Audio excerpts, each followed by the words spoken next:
नमस्कार। चलिए, आज आपको एक बहुत ही दिलचस्प कश्मीरी लोक कथा सुनाते हैं। ये एक ऐसी कहानी है जो दोस्ती के सही मतलब पर सोचने को मजबूर कर देती है। एक ऐसा सवाल उठाती है कि आखिर हम दोस्ती को परखते कैसे हैं। तो यहीं से शुरू करते हैं इस सवाल से कि एक सच्चे दोस्त की असली पहचान आखिर होती क्या है।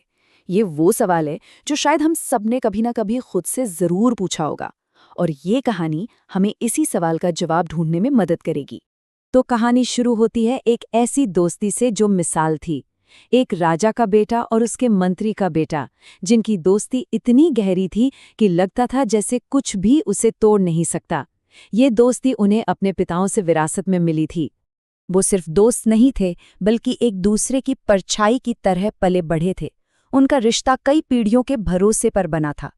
पर सवाल यही है, क्या सबसे मजबूत दिखने वाला रिश्ता भी आजमाइश की घड़ी में टिक पाता है? और बस यहीं से कहानी में एक ऐसा मोड़ आता है जो सब कुछ बदल देता है। एक मामूली सा शिकार का सफर उनकी दोस्ती के लिए एक बहुत बड़ी परीक्षा बन जाता है। एक ऐसी परीक्षा जो उनके असली चेहरे को सामने लाने वाली थी। तो हुआ ये कि दोनों शिकार पर निकले। जंगल में घूमते घूमते वे पूरी तरह थक गए और उन्हें जोरों की प्यास लगने लगी। पानी की तलाश में वो जंगल में और गहरे उतरते चले गए, और तभी उन्हें कुछ ऐसा दिखा जिसकी उन्होंने कभी उम्मीद नहीं की थी।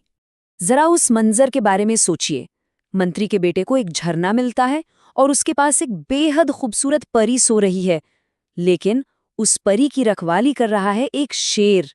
एक तरफ इतनी खूबसूरती और दूसरी तरफ इतना बड़ा खतरा। अब देखिए, राजकुमार ने क्या किया।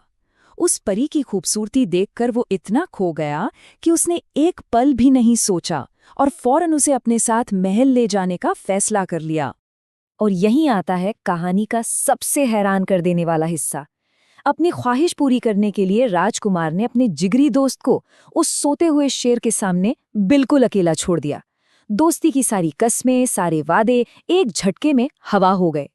लेकिन रुकिए, कहानी यहाँ खत्म नहीं होती, क्योंकि जब वो शेर जागता है तो वो कोई हमला नहीं करता, बल्कि वो तो ज्ञान की आवाज बन जाता है और दोस्ती का वो सबक सिखाता है जो शायद ही किसी ने सिखाया हो।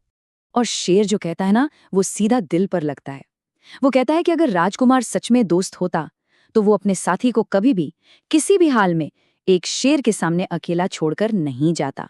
दोस्ती का इससे बड़ा और सच्चा नियम और क्या हो सकता है। राजकुमार को उसकी गलती का एहसास कराने के लिए शेर सिर्फ इतना ही नहीं कहता, वो एक और कहानी सुनाता है। ये कहानी है सच्ची दोस्ती की मिसाल, ठीक उस दोस्ती की जिसे निभाने में राजकुमार पूरी तरह नाकाम रहा था। शेर की कहानी में 3 दोस्त थे, एक राजा, एक पुजारी और एक कारीगर यानी भवन निर्माता। तीनों बिल्कुल अलग अलग दुनिया से थे, लेकिन उनका रिश्ता अटूट था। इन तीनों ने वफादारी का असली मतलब दुनिया को दिखाया। ये कहानी राजकुमार की दगाबाजी और इन 3 दोस्तों की पक्की वफादारी के बीच का फर्क साफ साफ दिखाती है। यही तो होता है सच्चा साथ, जो हर हाल में आखिर तक निभाया जाए। तो इन दोनों कहानियों को मिलाकर जो सबक निकलता है ना, वो आज भी उतना ही जरूरी है जितना शायद सदियों पहले रहा होगा। और आखिर में पूरी कहानी का निचोड़ बस एक लाइन में है। ये हमें सिखाती है कि दोस्ती करना ही सब कुछ नहीं है, बल्कि सही दोस्त चुनना सबसे ज्यादा जरूरी है। ऐसे दोस्त जो हर मुश्किल घड़ी में आपके साथ खड़े रहें।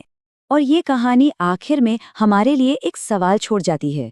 ये हमें सोचने पर मजबूर करती है कि हमारे अपने दोस्ती के रिश्ते कैसे हैं, क्योंकि असली दोस्ती की पहचान अच्छे वक्त की पार्टियों में नहीं, बल्कि मुश्किल वक्त की परीक्षाओं में होती है।